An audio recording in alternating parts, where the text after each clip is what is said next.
हम झा कल्याणी प्राप्ति सुना रहल छी। सुनो अपने सब केहन लगे।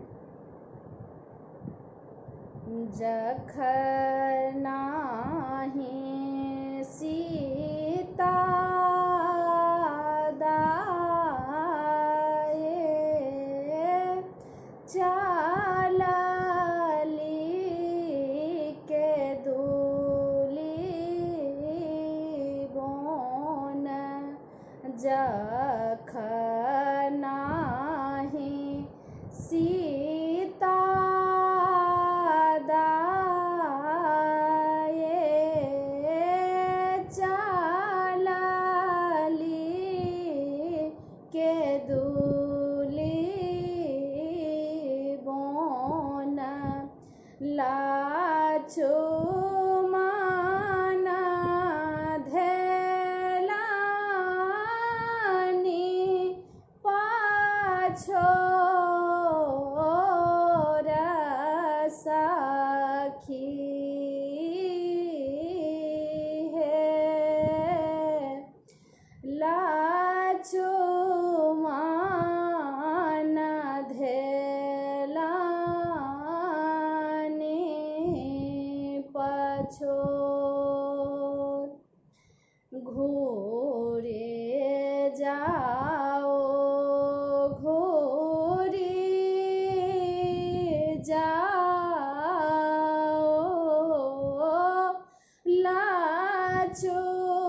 लक्ष्मण देयर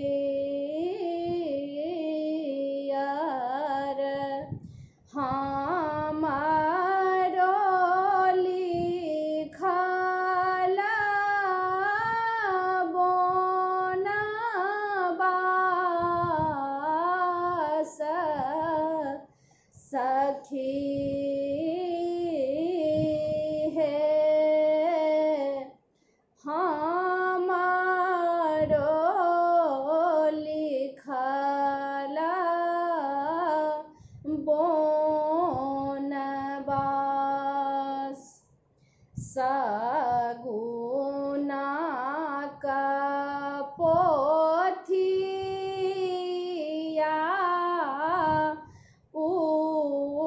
उचारू भैया लक्ष्मण, कते दिन लिखल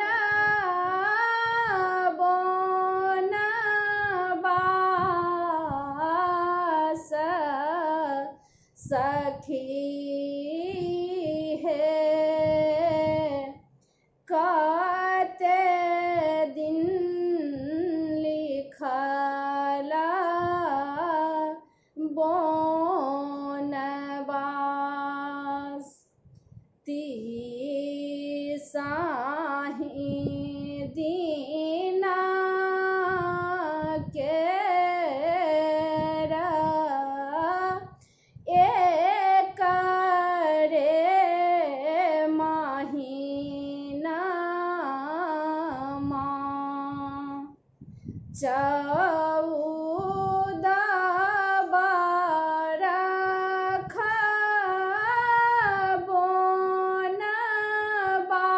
बनवास सखी हे, चौदह बरख बनवास।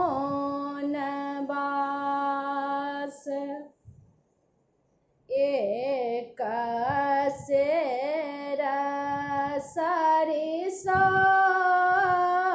सीता खो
सखी